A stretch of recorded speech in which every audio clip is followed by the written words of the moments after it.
ថ្ងៃនេះខ្ញុំនឹងមកប្រាប់បងប្អូនដល់គ្នាពីរបៀបប្រើប្រាស់កុំព្យូទ័រឲ្យមានប្រសិទ្ធភាពលឿនជាងមុនហើយស្រួលប្រើជាងមុន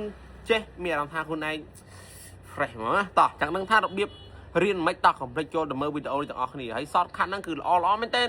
តោះកុំឲ្យខាត់ទេយូទី1បងប្អូនទាំងអស់គ្នាចុច Windows ជាមួយនឹងអក្សរ E Windows អក្សរ E គឺឲ្យយើងចូលមកកាន់កន្លែងយើងគ្រប់គ្រងឯកសារយើងហ្មង Windows អក្សរ E ទី2បងប្អូនទាំងអស់គ្នាចុច Windows អក្សរ Q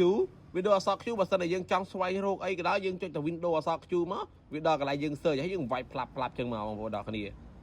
លយហ៎អូខេមួយទៀត Windows អក្សរ A Windows អក្សរ A ហ្នឹងឲ្យបងប្អូនទាំងអស់គ្នាពេលដែលយើងគេផ្ញើកុំព្យូទ័រយើងគេផ្ញើ location មកហើយវា load location ឡើងហ្នឹងទាំងអស់ហ្មងអញ្ចឹងយើងអាចមើល location ផ្សេងដែលគេផ្ញើមកយើងបានឥឡូវមកថាសារផ្សេងអញ្ចឹងណាយើងមើលសារគេឆាតមកតោះអញ្ចឹងជាចុងក្រោយបើសិនបងប្អូនទាំងអស់គ្នាចង់បិទកុំព្យូទ័រលឿនចុច Windows ចុច X ហើយចុច UU អញ្ចឹងវានឹងបិទកុំព្យូទ័រឲ្យយើងជាមិនខានបិទស្លឹបតែម្ដងអញ្ចឹងវីដេអូនេះខ្ញុំបរៀនតែអ្នកអត់ចេះកុំព្យូទ័រទេហើយបើសិនជាបងប្អូនទាំងអស់គ្នាមានស្នាយបរៀនពីខ្ញុំផ្សេងទៀតហើយនៅមានច្រើនទៀតបងប្អូនទាំងអស់គ្នាកុំភ្លេចតាមដានវីដេអូនេះជួយ Subscribe Follow អញ្ចឹងណាដើម្បីទទួលបានវីដេអូក្រោយទៀតបាយបាយទាំងអស់គ្នាបើសិនជាបងប្អូនទាំងអស់គ្នាចង់បានកុំព្យូទ័រទូថ្លៃអាចតាក់ទងមក Page 2IT បានអ្វីដែលសំខាន់គឺថាមានច្រើនមែនទែនតម្លៃចាពី$45ឡើងបាយបាយទាំងអស់គ្នា